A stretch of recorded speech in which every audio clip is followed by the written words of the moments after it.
ई-पीजी पाठशाला हिंदी में आपका स्वागत है। मैं डॉक्टर रोहिणी अग्रवाल महर्षि दयानंद विश्वविद्यालय रोहतक के हिंदी विभाग में प्रोफेसर के रूप में कार्यरत हूँ। आज हम प्रश्न पत्र स्त्री लेखन के अंतर्गत प्रख्यात कथाकार कृष्ण सोबती की कहानी ए लड़की इकाई का अध्ययन करेंगे। इस इकाई के अध्ययन के उपरांत आप ए लड़की कहानी की मूल संवेदना के बारे में जान सकेंगे।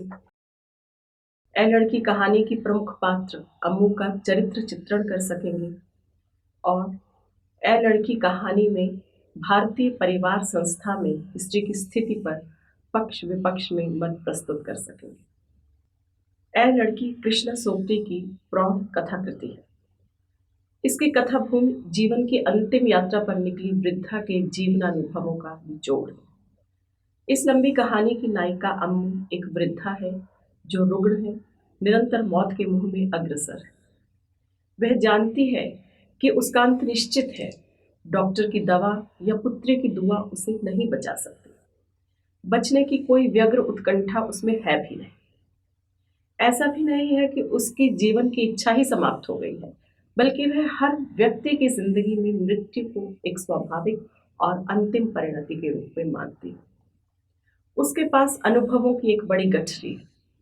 उम्र की आंच पर अनुभवों को तपाकर वह जीवन मृत्यु, घर परिवार, स्त्री पुरुष जैसे चिरंतन लेकिन जटिल विषयों पर चिंतन करने और किसी निष्कर्ष पर पहुंचने में समर्थ हुई।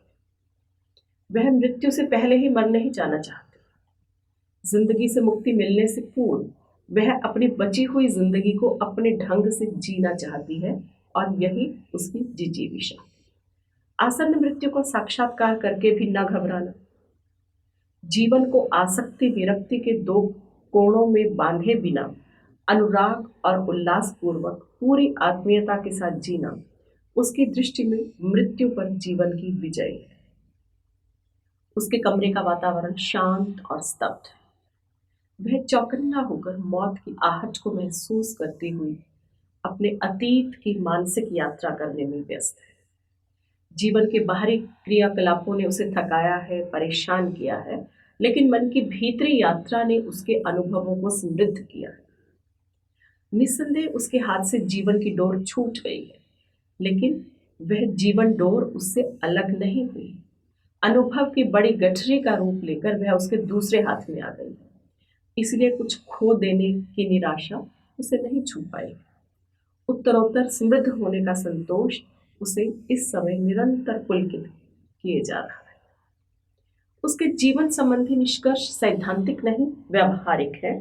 जीवन के बीचों बीच समाज से निकले हुए अनुभव आधारित निष्कर्ष है और यही उसके जीवन की कुल उपलब्धि है। ए लड़की कहानी की परिकल्पना करते हुए लेखिका कृष्णा सोबती ने इसे मृत्यु के समय मां द्वारा पुत्री को दिए गए उपदेशात्मक संभाषण का रूप दिया है।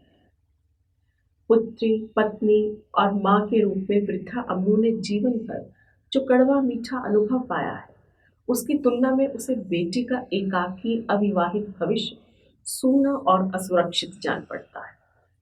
पुत्री के प्रति वह एक साथ ममतामयी भी है और कठोर भी। वह जानती है कि आज का मनुष्य अंतरिक्ष तक पहुंच चुका है। सभ्यता के हर चरण कई कई रहस्यों को अनावृत कर उसे निरंतर ऊर्ध्वगामी कर रहा है, लेकिन आज भी एक शिशु के रूप में उसे गिरकर, डगमगाकर, नन्हे पैरों से नन्हे नन्हे डग भरकर विश्व मंच पर पहले पहल एक अनाड़ी कलाकार के रूप में अवतीर्ण होना पड़ता है। दूसरों के अनुभव किसी को दिशा निर्देश पर दे सकते हैं। उसकी निजी भूमिका को मांझती है उसकी अपनी प्रतिभा, चिंतन, कौशल और दृष्टि के योग से बना उसका समग्र उद्यम और अनुभव। इसलिए अम्मू अपनी पुत्री को केवल समझा सकती है, उसके समक्ष अपनी आंखों देखे जगत की तस्वीर रख सकती है। उसे न अपनी सोच दे सकती है, न अपनी आंख। पुत्र का उद्बोधन करते हुए अम्मू एक सकारात्मक दृष्टि का परिचय देती है और इस प्रक्रिया में एक बहुत महत्वपूर्ण प्रश्न उठाती है कि जीवन वस्तुतः क्या है, व्यक्ति और जीवन का परस्पर संबंध क्या है। कवियों, दार्शनिकों, साधु संतों की बोली बाणी से दूर जाकर जीवन मृत्यु के सवाल पर उन्होंने कहा है कि जीवन निरंतर है, शाश्वत है, चिरंतर है। मृत्यु जीवन का विलोम या अंत नहीं है। विस्तीर्ण व्यापक जीवन में मृत्यु एक चरण यानी कि एक स्टेज पर है। बाल्यावस्था, युवावस्था, वृद्धावस्था की भांति मृत्यु एक देह विशेष, एक व्यक्ति विशेष, एक संबंध विशेष के शेष हो जाने की सूचना है। संपूर्ण जीवन, जगत और संबंध के शेष हो जाने की। न आकाश समाप्त होता है, न धरती, सिर्फ पांव वालों की दौड़ शेष हो जाती है। सृष्टि का क्रम मृत्यु के पड़ाव पार करता हुआ अटूट अबाध गति से चलता रहता है। वस्तुतः मृत्यु एक ऐसा स्थल है जहां सब गतियां पहुंचकर रुकती हैं और फिर दोबारा परिचालित हो जाती है, जहां बीते सुखों के समूह पिछली दिशा की ओर चलते हैं और जीवात्मा विराट की ओर। फिर मृत्यु से भय कैसा? जिस प्रकार समूची सृष्टि काल के कठोर अनुशासन में बंधकर नियम पूर्वक चलती है, उसी प्रकार मृत्यु के दो छोरों से बंधा मनुष्य का जीवन सदैव काल के अधीन रहता है। आरोह अवरोह, उत्कर्ष अपकर्ष, धूप छांव, जीवन के सत्य। समय कैसे काल बन जाता है। एक दौर में सीढ़ियां चढ़ी जाती है, दूसरे में उतरी जाती है। ऐसा कोई नहीं जो हमेशा एक सा दमकता रहे। व्यक्ति रूप में मनुष्य समाज की स्वतंत्र इकाई है, लेकिन गहराई से देखें तो वह एकाकी और निरपेक्ष नहीं है। प्रकृति से वह सामाजिक प्राणी है। उसका महत्व और स्थान समाज सापेक्ष होने में। जिस प्रकार उसका जीवन जन्म और मृत्यु के दो छोरों से बंधा है, उसी प्रकार उसके समूचे क्रियाकलाप, समस्त गतिविधियां अनेक मूल्यों, संस्कारों, मान्यताओं से बंधी। वह बंधन मुक्त नहीं हो सकता, बल्कि इसके विपरीत बंधन ही उसकी मुक्ति का कारण है। बंधन जो अनेक संबंधों का रूप लेकर उसे खंडित नहीं करता, उसका विस्तार करता है। उसे उदार, सहिष्णु, लोचशील, धैर्यवान बनाता है। उसके अहंकार का विसर्जन करता है, प्रेम को बांटता है। उसे स्वार्थ के अंधकार युक्त गहवर से निकालकर परमार्थ के भासमान लोक में प्रतिष्ठित करता है। संबंधों में बंधकर व्यक्ति नित्य नूतन होता है। काल को चुनौती देकर जीवन के नैरंतर्य को बनाए रखता है। परिवार के बच्चे बड़े बूढ़ों को नया करते रहते हैं। कृष्ण सोक्ति लिखती है। जीवन से पलायन कर व्यक्ति परमात्मा को नहीं पा सकता, क्योंकि परमात्मा किसी अदृश्य, असीम, विराट शक्ति का नाम नहीं। वह एक परम सत्य है जिसे जीवन में रच बस कर ही ग्रहण किया जा सकता है। मरणासन्न वृद्धा अम्मू दुखी है कि उनकी पुत्री संबंधों के हर चौखट के बाहर। न किसी की माँ, न दादी, न नानी। उसे अपनी पुत्री हाड़ मांस की सामान्य नारी लगती ही नहीं। वनस्पति, पुष्प, घास, तिनका या चीड़ का एक ऊंचा हवा में झूलता पेड़ लगती है अपनी बेटी। क्रोध, चिंता, लगाव, इन तीनों के सम्मिश्रण ने अम्मू को उद्विग्न कर दिया। वह पुत्री को दंशित, एकाकी, असुरक्षित, भयावह, सूने भविष्य से साक्षात कराकर उसे कर्म क्षेत्र में प्रवृत्त होने को प्रेरित करती है। उसकी दृष्टि में सिर पर अहंकार की पोटली लादकर किताबों के जरिए वक्त काटना कर्मलीन होना नहीं होता। कर्म का अर्थ है पारिवारिक, सामाजिक दायित्वों का सम्यक निर्वहन। व्यक्ति को कर्म भूमि खोजनी नहीं पड़ती।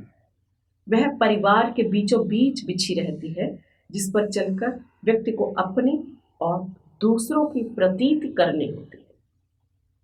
किसी का साथ पाकर हस्ती कुछ और सी हो उठती है। अंदर बाहर सब्ज उगने लगता है। संग संग जीने में कुछ रह जाता है, कुछ बह जाता है। अकेले में न कुछ रहता है, न कुछ बहता है। यह खोना पाना, हर्ष शोक, जय पराजय, यही तो जिंदगी है। श्रम और सहयोग के ताने बाने से गुथी हुई। अम्मू कहती है, जो पोत बनाएंगे वही संसार में उतरेंगे, श्रम करेंगे तो फल पाएंगे, यही उत्साह जीने वालों की प्राप्ति है। इस प्राप्ति सुख से वंचित पुत्री के लिए वृद्धा अम्मू का एक चिंतित प्रश्न भी है। वो कहती है, तुम्हारे लिए निश्चिंत हो, ना तुम सताई जा सकती हो ना किसी को सताती हो, पर हाँ सोचकर बताओ कि जरूरत पड़ने पर आवाज किसे दोगी। मनुष्य के लिए जीवन एक अमूल्य निधि है। गृहस्थाश्रम में प्रविष्ट होकर परिवार के माध्यम से वह सृष्टि के क्रम को अटूट बनाए रखता है। इसमें उसके प्राणों की सार्थकता है और यही जीवन को उसकी देन है। अर्जन और वितरण के बीच मनुष्य के समस्त कर्म व्यवस्थित रहते हैं। जिसके हाथ में फल का पुण्य नहीं वही नाशवान है। वृद्धा त्रस्त है कि उसकी पुत्री इस अनमोल जीवन को व्यर्थ खो रही है। जीवन में कुछ भी सार्थक और रचनात्मक न कर पाने वाली पुत्री को वह अपने प्रश्न के कठोर प्रहार से झिंझोड़ देना चाहती है। कहती है, एक कतरा ही दिखा दो जो तुमने इस जन्म में अर्जित किया हो। तुम्हारी अपनी पूंजी क्या है? यह कहानी कुछ प्रश्नों पर विचार करती है। प्रश्न जैसे स्त्री क्या है, पुरुष क्या है, स्त्री पुरुष के परस्पर संबंध क्या है, उन संबंधों का आदर्श स्वरूप क्या है। ये ऐसे प्रश्न हैं जिन पर भिन्न भिन्न परिस्थितियों में, भिन्न भिन्न कालखंडों में चिंतकों ने, विद्वानों ने, समाज सुधारकों ने अपने अपने मत व्यक्त किए। सदा सर्वदा नई पीढ़ी द्वारा पुरानी मान्यताओं का परिमार्जन होता रहा है। फिर भी ये प्रश्न एक संतोषजनक उत्तर के अभाव में अनुत्तरित प्राय रहे। ए लड़की की वृद्धा अम्मू अपने जीवन का लेखा जोखा करते समय अनायास इन प्रश्नों पर अपना मत व्यक्त कर जाती है। उनका समूचा चिंतन उनके अपने अनुभव की कोख से उपजा है। पुरुष प्रधान समाज में स्त्री, पुत्री, पत्नी, माँ विरासत में संस्कार का जो धरोहर पाती है, परिवार की एक इकाई के रूप में इन तीनों भूमिकाओं का निर्वहन करते हुए संस्कार और यथार्थ की टकराहट से जो खट्टी मीठी अनुभव राशि बटोरती है, अपनी पुत्री यानी नई पीढ़ी के भविष्य को संवारने के लिए वह मूल्यों और परंपराओं में जिस परिवर्तन की अपेक्षा करती है, उन तीनों के योग से अम्मू ने स्त्री पुरुष विषय एक धारणा बनाई है जो कहीं बहुत ही परंपरागत और रूढ़ प्रतीत होती है तो कहीं बहुत ही आधुनिक और क्रांतिकारी।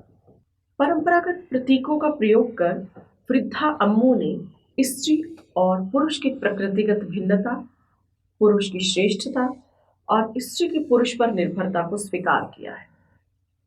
उनकी दृष्टि में ब्रह्मांड का महानायक सूर्य है और सृष्टि का हर नर सूरज से अपनी शक्ति खींचता है। उसी की कृपा से वह अपना तपोबल जगाता गरमाता है। स्त्री पृथ्वी की भांति पराशक्ति बनकर पुरुष के आगे पीछे व्याप्त हो जाती है, समेट लेती है उसे अपने घेरे में। पुरुष देवी तमसा का भक्त है क्योंकि परिवार की ज्योति उसी के वरदान से चलती है। वह कस्तूरी मृग है और स्त्री इस भागते मृग को कुछ समय के लिए थामकर स्वयं मृगया बन जाती है। नर जिस जल में स्नान करता है, नारी उसी को धारण कर हरियाती है।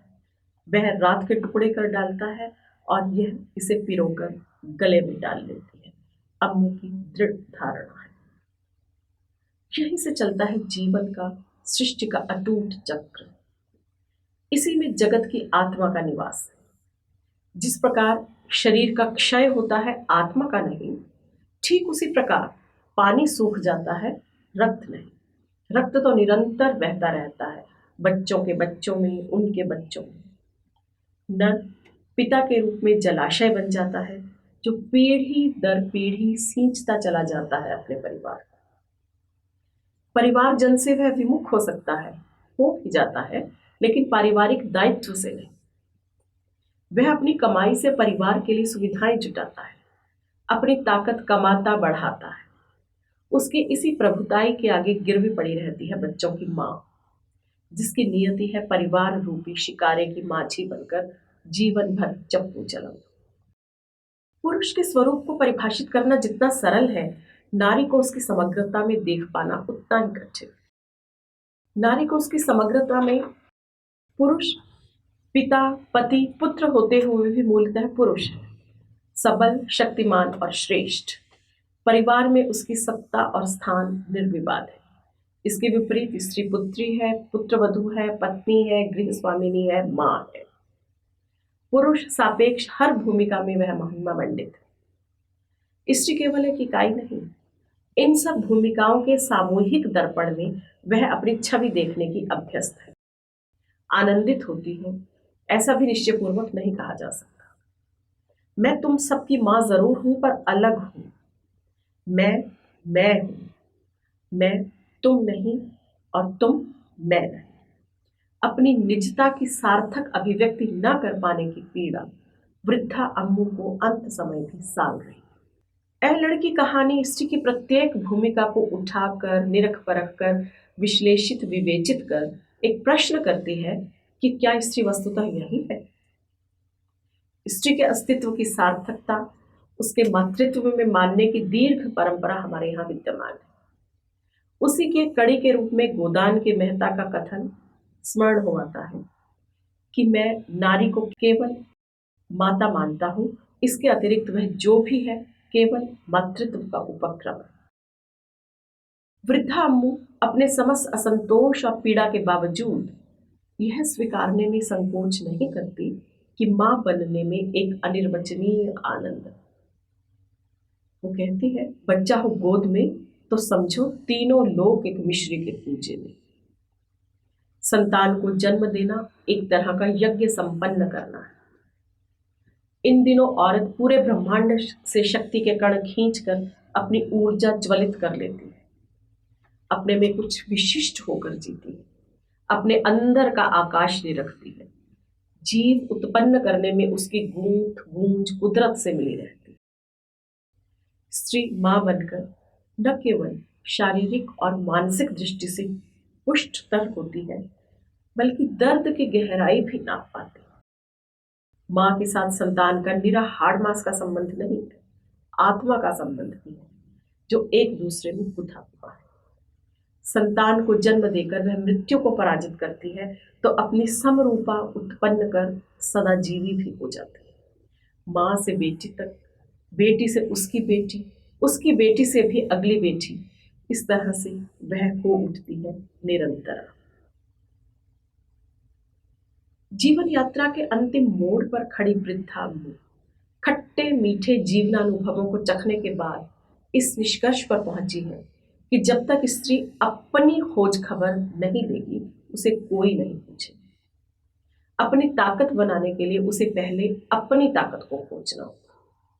मातृत्व स्त्री जीवन की महती उपलब्धि है, लेकिन संतान की मोह ममता में अपने को भूलकर वह कभी निजता नहीं पा सकती।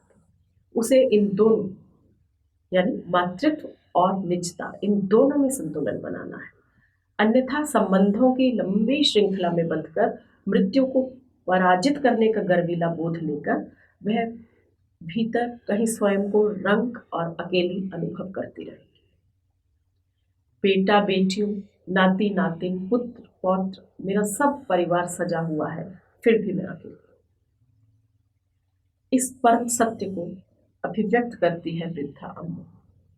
वह जानती है गृहस्थी में सारी शोभा नामों की।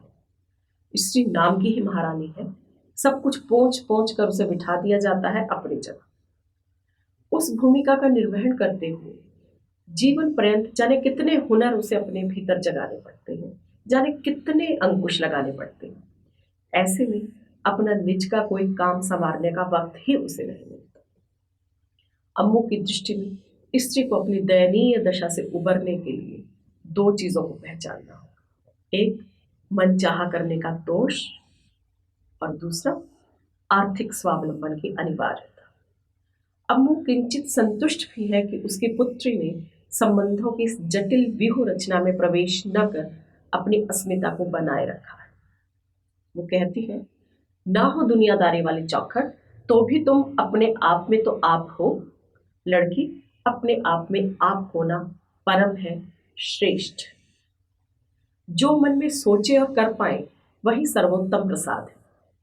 लेकिन आर्थिक स्वावलंबन की पुख्ता नींव पर खड़े होकर मन चाहा जीवन जीते जीते यदि एक पल को भी मन में अकेले हो जाने का तीखा बोध बींध गया, तो वो प्रश्न करती है, दूसरे सब पूरक है और तुम हर घेरे से पार, तो किसे आवाज दो।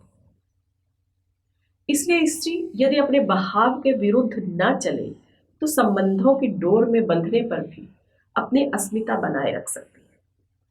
अम्मू नर्स सूसन को विवाहोपरांत अपनी निजता बनाए रखने का उपदेश देती है। कहती है, सूसन, शादी के बाद किसी के हाथ का झुनझुना न बनना, अपनी ताकत बनाने की कोशिश करना। ताकत पुरुष को पछाड़ने, संबंधों को त्यागने या परंपराओं को नकारने में नहीं है। ताकत कुछ न कुछ रचनात्मक कर आत्मसंतोष पाने में है। उल्लेखनीय है कि राष्ट्रीय अंतर्राष्ट्रीय स्त्री मुक्ति आंदोलनों के थोथे नारों की गूंज से मुक्त अम्मू का चिंतन उनका अपना निजी चिंतन है और सकारात्मक भी है। परिवार के फ्रेम में ही वह स्त्री की सीमा, स्वतंत्रता और सार्थकता को स्वीकार करती है। ए लड़की की अन्यतम विशेषता यह है कि अम्मू के रूप में इसने हिंदी कथा साहित्य को एक ऐसा अविस्मरणीय पात्र दिया है जो वर्तमान और अतीत की विभाजक सीमाओं से बेखबर, राग और विराग, जागरूकता और विक्षिप्तता के बीच झूलता अपने आप में एक समूचा जीवन है, जिसमें तीनों अवस्थाएं, चारों स्वाद और सातों रंग मिले हुए। सर्वाधिक आकृष्ट करती है अम्मू की जिजीविषा। लंबी बीमारी और गहरी वेदना के बावजूद जीवन के प्रति उनकी आसक्ति कम नहीं हुई।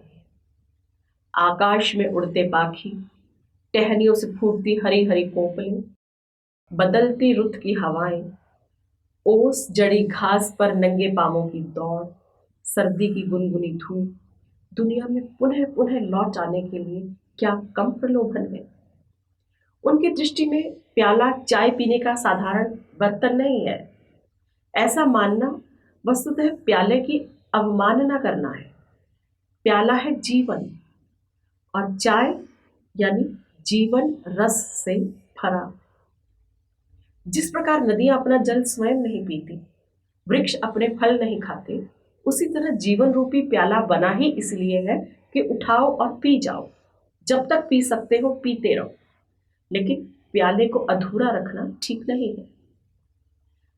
वास्तव में यही है निर्द्वंद्व भाव से, आस्थापूर्ण ढंग से जीवन जीने का मूल मंत्र। सुख दुख, हर्ष विषाद, जय पराजय जो भी सामने आए, उसे अजेय मनोबल के सहारे लांघ कर आगे बढ़ती जाना। इसलिए मोह, ममता और लालसा की डोरियों से बंधी होने के बावजूद अम्मू अत्यंत तटस्थ भाव से स्थिति का विश्लेषण कर सहज बनी रहती है। इसे पुष्ट करने के लिए हम दो उदाहरण ले सकते हैं। पहला, अम्मू के मन में कहीं गहरी चाह है कि बेटा उन्हें देखने आए, सिर्फ देखने ही नहीं आए, उनकी देखभाल भी करे, अधिक से अधिक समय उनके साथ व्यतीत करे। दबे स्वर में वह कई दिनों से अनुपस्थित पुत्र की खोज खबर भी लेती है। पुत्री अशोभनीय स्थिति से बचने के लिए भाई को दोष मुक्त करती कोई बहाना बनाती है तो अम्मू उसे रोक देती है। मुझे बहानों से न बहला लड़की, वहां तो खुली होगी गृहस्थ पुस्तिका भाग अंतिम। घरवालियां हाथ में छलनी लेकर बैठते हैं, निकालती रहती है कंकर, यह निकाल वह निकाल। लेकिन अम्मू को कोई शिकायत नहीं। उन्हें विश्वास है पुत्र उन्हें बहुत चाहता है, अपना स्नेह जता नहीं सकता। बस पत्नी के अंकुश तले दिखाने को बाध्य है कि मां का पुराना प्रकरण वह कब का भूल चुका है। वस्तुतः विवाहित पुत्र के जीवन में मां पिछला अध्याय बनकर रह जाती है। सदियों से यही होता आ रहा है, ऐसा होता रहेगा, क्योंकि अम्मू की स्पष्ट मान्यता है वह औरत ही क्या जो बेटे की मां को न पछाड़ सके। दूसरा उदाहरण, अम्मू जानती है कि आसक्ति ने उन्हें पजेसिव बनाया है। बीमारी ने चिड़चिड़ा और मनमाना न कर पाने की विवशता ने हठीला। जानते बूझते हुए भी बेतुकी बचकानी जिदें मानो उन्हें आश्वस्त करती हैं कि जिंदगी की बाह पर उनके हाथ की जकड़न मजबूत। वो जब तब कहती है, मुझे बालकनी में ले चलो, मैं एक पल इस कमरे में न रहूंगी। मुझे कुर्सी पर बैठाना होगा, मुझे लेटना नहीं, मैं लेटूंगी नहीं, बैठूंगी। हालांकि ये जानते हुए कि वो नहीं बैठ सकती या फिर मांग करती है। पुरानी अतीत में जाकर, युवावस्था के समय में लौटकर कुछ अनुचित मांगे करती है। मेरा फर वाला कोट कहाँ है? पहने हुए थी ना मैं? ऊपर की सीट पर तो नहीं पड़ा? ढूंढो, मेरी पसंद का कोट है। तुम लोगों ने मेरे सामान को अभी से इधर उधर करना शुरू कर दिया है। बुरी बात है ये। कैबिनेट में से मेरी ऐनक निकाल कर लाओ, मेरे दांत भी ब्रश से साफ करके दो। मेरे पर्स में मेरी चाबियां पड़ी थी, मुझे दिखाओ, पड़ी भी है कि नहीं। अम्मू अप्रसन्न है कि हाथ से कर्मण्यता का वरदान छिन जाने से कुछ भी सार्थक न कर पाने की विवशता में पकी उम्र खाली आहट चुनने को क्यों बाध्य होती है। दुनिया सतरंगी छटाओं से अटी पड़ी है, असंख्य नियामतों से भरी पड़ी है, फिर वृद्धों के हिस्से में सूने कोने और मटमैले रंग ही क्यों आते। हालांकि अच्छी तरह जानती है कि बूढ़ों के लिए न दिल में जगह रहती है न घर में। वो जानती है कि बुढ़ापा आदमी की सारी शोभा खींच लेता है। यह वह घटाटोप है जो इंसान को निगल जाता है। इसलिए अम्मू न मीठे अतीत की टीस भरी सुखद स्मृतियों से भयभीत है। वो कहती है, सोचे तो व्यतीत से क्या डरना, अगन से पहले का धुआं। और ना ही वो निरंतर छींचते बुढ़ापे से व्यतीत है, क्योंकि उनकी दृष्टि में बुढ़ापा का अर्थ है निधि चुक जाए तो शक्ति का भंडार विशेष। बुढ़ापा इसे ही तो कहते हैं। वो मौत की दस्तक से भी भयभीत नहीं। जिसके हाथ फल का पुण्य नहीं वही नाशवान है, उनकी स्पष्ट मान्यता है। जीवन के प्रति इतना अनुराग है कि भरपूर जी चुकने के बाद भी वो अघा नहीं पाए। बार बार कहती है लड़की, यही लोक है जहां मनुष्य हाथ से काम कर कुछ संवार सकता है। ऊपर घर घर चूल्हे नहीं जलते, ना ही काया में अग्नि का स्फुरण होता है। किसने देखा आंख से बैकुंठ धाम? कहीं और नहीं, जीने वालों का तीर्थ धाम यही है, यही। अंतिम यात्रा को धार्मिक अनुष्ठान के रूप में स्वीकार करना भी वो जानती है। तुम मेरा गुसल तैयार करो, आज मैं बदन पुछवाऊंगी नहीं, गुसल खाने में नहाऊंगी शावर से। जैसे उन्हें भास हो गया हो कि बस अंतिम क्षण आने ही वाला है। शारीरिक पीड़ा और शेष हो जाने की निष्ठुर सच्चाई को गरिमा पूर्वक एक कराह के रूप में व्यक्त करना। जैसे मैंने यह ऊपर की चद्दर उतारी है, वैसे ही मेरा बदन उतार दो, मुझ पर से मेरा शरीर अलग कर दो, और परलोक गमन करते हुए भी पुत्री के सुख की चिंता में रहना। वो कहती है सूसन से, उसे सोने दो, उसके सिर पर बड़ा काम आने वाला है, थोड़ा आराम ले सके तो अच्छा है। ए लड़की कहानी में कृष्णा सोबती ने स्त्री प्रश्नों पर गहराई से विचार किया है। कथानायिका अम्मू अपनी और पुत्री के जीवन की तुलना करते हुए परिवार, मातृत्व, स्त्री पुरुष के आपसी संबंधों और स्त्री की समाज में हैसियत की बारीकी से छानबीन करती है। इस पूरी छानबीन में कहीं भी उसके मूल जीवन से कटकर कोई भी निष्कर्ष अनुस्यूत नहीं हुआ है, बल्कि उसके जीवनानुभव के आधार पर ही उसका निर्माण हुआ है। अम्मू स्त्री के अकेलेपन के चुनाव को कर्म विरोधी रवैया मानती है और मातृत्व को स्त्री का गौरवशाली अनुभव, जो मानवता के विकास के लिए अपरिहार्य है। स्त्री पुरुष संबंधों की साझी विरासत ही इसे आगे बढ़ाने में समर्थ है। इन संबंधों की पारस्परिकता को बनाए रखकर ही स्त्री को अपने अस्तित्व की रक्षा की लड़ाई लड़नी है। अम्मू अपना भरा पूरा संसार देखकर ही बुढ़ापे में भी आत्मविश्वास के साथ मृत्यु का आलिंगन करने के लिए तैयार है। वृद्धा अम्मू की आंखों में सब कुछ छिन जाने का न खौफ है, न दर्द, न लोभ, न अतृप्ति, चाव से भरे पूरे जीवन को निरखने का एक सहज भाव है, एक असीम शांति। यही कारण है कि सिर पर मंडराती मृत्यु की काली छाया कहानी में अवसाद और भय की उत्पत्ति नहीं करती। मृत्यु को एक परम सत्य, जीवन की एक अनिवार्य स्थिति के रूप में प्रतिष्ठित कर जाती है। धन्यवाद।